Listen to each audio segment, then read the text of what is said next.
কোয়েটার পর Karachi Kings match বদলায়নি শুধু রিশাদের brilliant bowling, দলের মালিক থেকে সতীর্থ সবাই বুধ এই লেগির পারফরম্যান্সে সেই মুগ্ধতা ছুঁয়ে গেছে বাংলাদেশের সাবেক ক্রিকেটার ও নির্বাচক হান্নান সরকারকেও। তার ভাষ্য, এই লেগি পারফরম্যান্স বৈশ্বিক ফ্র্যাঞ্চাইজি টুর্নামেন্টগুলোতে কদর বাড়াবে টাইগার ক্রিকেটারদের। বিস্তারিত থাকছে রায়ান আহমেদের রিপোর্টে। রিশাদ, আমি তোমাকে ভালোবাসি। লাহোর কালান্দার্স মালিক এবং টিম ডিরেক্টর সামিন রানা দলটির সোশ্যাল মিডিয়াতে রিশাদকে নিয়ে এভাবেই বাংলায় কথা বলে চমকে দিলেন সবাইকে।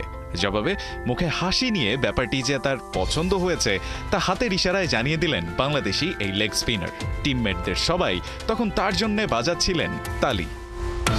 পর মুহূর্তেই সিরিয়াস মুডে সামিন রানা জানিয়ে দিলেন রিশাদ যে এখন পিএসএল এর হাইয়েস্ট উইকেট টেকার, টুর্নামেন্ট শেষেও যে তিনি সর্বোচ্চ উইকেট শিকারীই থাকবেন সে বিশ্বাসের কথাও। স্কিপার শাহিন আফ্রিদি এবং টিমমেটদের তালি বাজানোর শব্দে তখন কান পাতা দেয়। এই তালি তো রিশাদের অর্জন করা বাকি সতীর্থদের বিশ্বাস আর সম্মানের প্রতিফলনও। লাহোর মালিকের মতো রিশাদে মুগ্ধ বাংলাদেশের সাবেক ক্রিকেটার এবং নির্বাচক হান্নান সরকার। রিশাদ এই ভালো করাটা আমাদের বাংলাদেশ ক্রিকেটের জন্য বিরাট একটা পাওয়া। আমার খুবই ভালো লাগছে। তো রিশাদ এই পারফরমেন্সটা যেমনটা উপভোগ করছি, আরও ভালো লাগছে যে বাংলাদেশ ক্রিকেটে আমার মনে হয় যে সেটা একটা পজিটিভ ইম্প্যাক্টও দেখা যাবে। তার এমন দাপটে পারফরম্যান্স ভবিষ্যতে বিশ্বের বিভিন্ন ফ্র্যাঞ্চাইজি লিগগুলোতে টাইগার ক্রিকেটারদের খেলার সম্ভাবনা কতটুকু বাড়াবে খোলাসা করেছেন সে বিষয়টাও। সাকিব মুস্তাফিজ ভালো করার পরে আইপিএল আমাদের আরও কিছু প্লেয়ারকে নিয়ে চিন্তা ভাবনা করেছিল, সুযোগ পেয়েছিল। ঠিক একইভাবে রিশাদ এই ভালো করাটা আমাদের বাংলাদেশ ক্রিকেটের জন্য বিরাট একটা পাওয়া। বিকজ আমি শিওর যে বাংলাদেশি প্লেয়ারদের উপর ট্রাস্টটা বাড়বে এখন।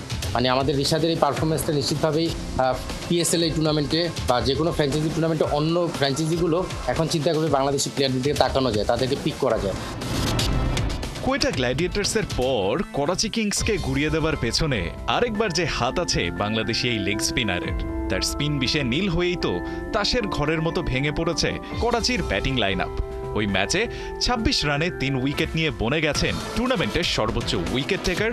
মাথায় উঠেছে ফজল মাহমুদ ক্যাপ। বাংলাদেশি লেগিকে সরাসরি প্রথম দেখা কালান্দার্সের ইংলিশ তারকা স্যাম বিলিংসও মুগ্ধ তার এমন চোখ ধাঁধানো পারফরম্যান্সে। অকপটে জানিয়েছেন রিশাদের বয়সী একজনের এমন দারুণ বোলিং তার চোখে রীতিমতো অবিশ্বাস্য রকম অসাধারণ।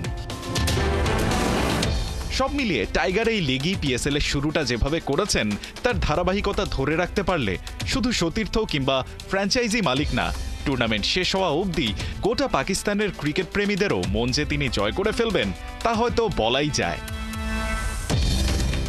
রায়ান আহমেদ, ৭১।